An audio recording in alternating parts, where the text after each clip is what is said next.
தந்தை மகன் தூய ஆவியின் பெயராலே ஆமேன். யோசுவா நூலிலிருந்து வாசகம். அதிகாரம் 22. கிழக்கே குடியேறிய குலத்தார்.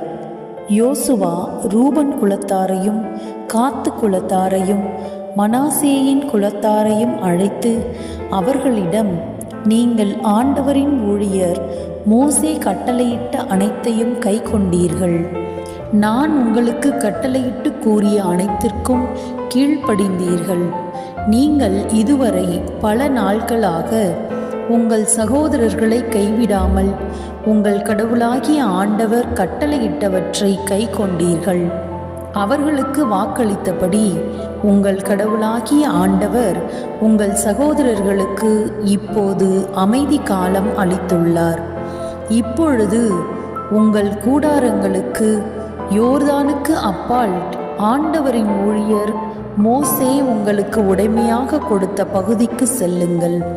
உங்கள் முழு இதயத்துடனும் உங்கள் முழு உள்ளத்துடனும் ஆண்டவராகிய கடவுள் மீது அன்பு கூறுமாறும் அவருடைய வழிகள் அனைத்திலும் நடக்குமாறும் அவருடைய கட்டளைகளை கைக்கொள்ளுமாறும் அவரை பற்றி கொள்ளுமாறும் அவருக்கு பணிபுரியுமாறும் ஆண்டவரின் ஊழியராகிய மோசே உங்களுக்கு இட்ட கட்டளைகளையும் சட்டத்தையும் நிறைவேற்றுவதில் மிகவும் கவனமாயிருங்கள் என்றார். யோசுவா ஆசி வழங்கி அவர்களை அனுப்பினார். அவர்களும் தங்கள் கூடாரங்களுக்கு சென்றார்கள். மோசே மனாசேயின் குலத்தில் ஒரு பாதிக்கு பாசானில் நிலம் கொடுத்தார். யோசுவா அக்குலத்தின் மறுபாதிக்கு அவர்களுடைய சகோதரர்களிடையே யோர்தானுக்கு மேற்கில் நிலம் கொடுத்தார். யோசுவா அவர்களை அவர்களுடைய கூடாரங்களுக்கு அனுப்பிய பொழுது அவர்களுக்கு ஆசி வழங்கி, மிகுந்த செல்வத்துடன் உங்கள் கூடாரங்களுக்கு திரும்பிச் செல்லுங்கள். உங்கள் எதிரிகளிடமிருந்து கொள்ளை கொண்ட மிகுதியான கால்நடைகள், வெள்ளி, பொன், வெண்கலம், இரும்பு, மிகுதியான ஆடைகள் ஆகியவற்றை உங்கள் சகோதரர்களுடன் பகிர்ந்து கொள்ளுங்கள் என்று அவர்களிடம் கூறினார்.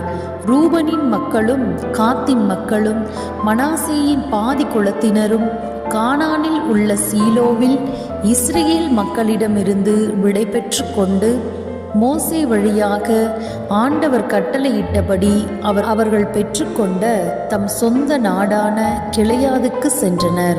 யோர்தானுக்கு அருகே எழுப்பப்பட்ட பலிபீடம்.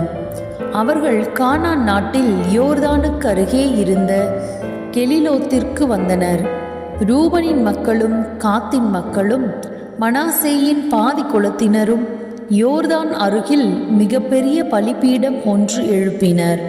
ரூபனின் மக்களும் காத்தின் மக்களும் மனாசேயின் பாதி குலத்தாரும் கானான் நாட்டின் எதிரில் யோர்தான் பகுதியில் இஸ்ரேல் மக்களுக்கு அண்மையில் ஒரு பீடம் எழுப்பியுள்ளனர் என்று இஸ்ரேல் மக்கள் கேள்வியுற்றனர்.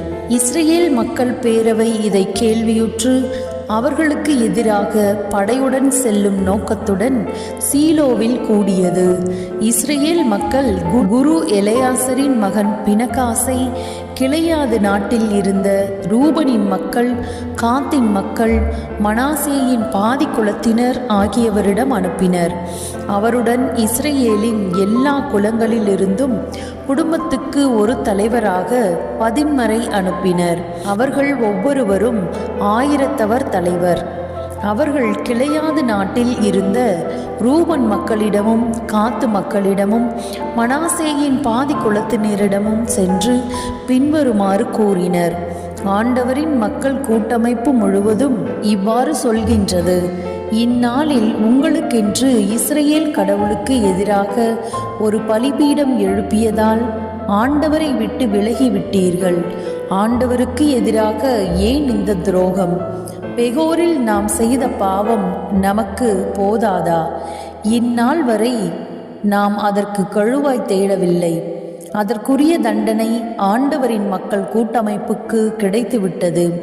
நீங்கள் இன்று ஆண்டவரை விட்டு விலகிவிட்டீர்கள்.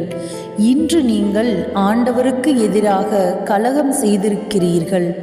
நாளை இஸ்ரேல் மக்கள் கூட்டமைப்பு முழுவதன் மீதும் அவர் சினம் கொள்வார். உங்களுக்கு உரிமையாக்கப்பட்ட நிலம் தூய்மையற்றதாயின் ஆண்டவருக்கு உரிய நிலத்திற்கு வாருங்கள். அங்கு ஆண்டவரின் திரு உறைவிடம் அமைந்துள்ளது. எங்கள் நடுவில் தங்குங்கள். ஆண்டவருக்கு எதிராக கலகம் செய்ய வேண்டாம். நம் கடவுளாகிய ஆண்டவரின் பலிபீடத்தை விட்டு வேறொரு பலிபீடத்தை கட்டும் உங்கள் குற்றத்திற்கு எங்களை ஆளாக்க வேண்டாம். சிராகின் மகன் ஆக்கான் கொள்ளைப் பொருளை திருடியதால் இஸ்ரேல் மக்கள் கூட்டமைப்பு முழுவதன் மீதும் அவர் சினம் கொள்ளவில்லையா? தன் குற்றத்திற்காக அவன் ஒருவன் மட்டுமா அழிந்தான்? அப்பொழுது ரூபன் மக்களும் காத்து மக்களும் மனாசேயின் அரைக்குலத்தாரும் இஸ்ரேலின் 1000 தலைவர்களுக்கு மறுமொழியாக கூறியது: உன்னத கடவுளாகிய ஆண்டவரே இறைவன், உன்னத கடவுளாகிய ஆண்டவரே இறைவன். அவர் இதை அறிவார், இஸ்ரேலும் இதை அறிவதாக. இது ஆண்டவருக்கு எதிரான கலகமும் துரோகமுமானால் நீங்கள் எங்களை இன்று தப்பிப்போக விடாதீர்கள். நாங்கள் ஆண்டவரை விட்டு விலகவா இப்பலிப்பீடத்தை எழுப்பினோம்? அதன் மீது எரிபலி, உணவு படையல், நல்லுறவு பலி செலுத்துவதாக இருந்தால் ஆண்டவர்தாமே எங்களுக்கு தீர்ப்பு வழங்கட்டும். எங்களுக்கு ஏற்பட்ட ஓர் அச்சத்தினால் இவ்வாறு செய்தோம். பிற்காலத்தில் உங்கள் மக்கள் எங்கள் மக்களிடம், உங்களுக்கும் இஸ்ரேல் கடவுளாகிய ஆண்டவருக்கும் என்ன தொடர்பு? ரூபன், காத்து ஆகியோரின் மக்களே, ஆண்டவர் எங்களுக்கும் உங்களுக்கும் இடையே யோர்தானை எல்லையாக வைத்தார். உங்களுக்கு ஆண்டவரிடத்தில் பங்கு இல்லை என்று சொல்லி உங்கள் மக்கள் எங்கள் மக்களை ஆண்டவரை வழிபடுவதிலிருந்து நிறுத்தக்கூடும். எனவே நமக்கென ஒரு பலிபீடம் எழுப்புவோம். இது எரிபலிக்கோ வேறு பலிக்கோ அன்று, மாறாக ஆண்டவர் திருமுன் எரிபலிகளையும் வேறு பலிகளையும் நல்லுறவு பலிகளையும் செலுத்தி அவரை வழிபடுகிறோம் என்பதற்கு இது நமக்கிடையிலும் நம் வழிமரபினரிடையிலும் சான்றாக இருக்கும். அதனால் உங்கள் மக்கள் எதிர்காலத்தில் எங்கள் மக்களிடம் உங்களுக்கு ஆண்டவரிடத்தில் பங்கு இல்லை என்று சொல்ல மாட்டார்கள். அப்படி எதிர்காலத்தில் எங்களுக்கும் எங்கள் வழிமரபினருக்கும் சொல்லப்பட்டால், நாங்கள் எங்கள் தந்தையர் செய்த பலிபீடத்தின் படிவத்தை பாருங்கள், எரிபலியோ வேறு பலியோ செலுத்த அன்று, மாறாக எங்களுக்கும் உங்களுக்கும் இடையே சான்றாக இருந்திடவே என்று கூறுவோம். ஆண்டவருக்கு எதிராக கலகம் செய்வதோ ஆண்டவரை விட்டு விலகுவதோ எரிபலி, உணவு படையல், வேறு பலிகள் ஆகியவற்றுக்காக பலிபீடம் எழுப்புவதோ எங்களிடத்தே அறவே நிகழாதிருப்பதாக. நம் கடவுளாகிய ஆண்டவருக்கு அவரது திரு உறைவிடத்தின் முன் இருக்கும் பலிபீடத்தை தவிர வேறொன்றும் வேண்டாம். ரூபன் மக்களும் காத்து மக்களும் மனாசே மக்களும் கூறியதை குரு பினகாசும் அவருடன் இருந்த இஸ்ரேல் மக்கள் கூட்டமைப்பின் தலைவர்களான 1000 தலைவர்களும் கேட்டனர். அவர்களுக்கு அது நலமெனப்பட்டது. எலெயாசரின் மகனும் குருவுமான பினகாசு ரூபன் மக்களிடமும் காத்து மக்களிடமும் மனாசே மக்களிடமும், ஆண்டவர் நம் நடுவில் உள்ளார் என்று இன்று நாங்கள் அறிந்து கொண்டோம். ஆண்டவருக்கு எதிராக நீங்கள் இந்த துரோகத்தை செய்யாதிருந்ததால் ஆண்டவரின் கையிலிருந்து இஸ்ரேல் மக்களை நீங்கள் காப்பாற்றினீர்கள் என்று கூறினர். எலெயாசரின் மகனும் குருவுமான பினகாசும் தலைவர்களும் ரூபன் மக்களிடமிருந்தும் காத்து மக்களிடமிருந்தும் விடைபெற்று கொண்டு கிளையாத நாட்டிலிருந்து கானான் நாட்டுக்கு இஸ்ரேல் மக்களிடம் திரும்பி வந்து அவர்களுக்கு செய்தியை தெரிவித்தனர். அந்த பதில் இஸ்ரேல் மக்களுக்கு நலமென தோன்றியது. இஸ்ரேல் மக்கள் கடவுளை வாழ்த்தினர். அவர்கள் ரூபன் மக்களும் காத்து மக்களும் வாழும் நாட்டின் மீது போரிட செல்வது பற்றியோ அதை அழிப்பது பற்றியோ மேற்கொண்டு பேசவில்லை. ரூபன் மக்களும் காத்து மக்களும் ஆண்டவரே கடவுள் என்பதற்கு நம் அனைவருக்கும் இப்பலிபீடமே சான்று என்று சொல்லி அதற்கு கிளையாது என்று பெயரிட்டனர். இது ஆண்டவரின் அருள்வாக்கு. இறைவா, உமக்கு நன்றி. அன்புக்குரியவர்களே, யாவே இறைவன் என்ற நம்முடைய சேனலுக்கு உங்களை வரவேற்கிறேன். நம்முடைய சேனலை சப்ஸ்கிரைப் செய்து வைத்துக் கொள்ளுங்கள்.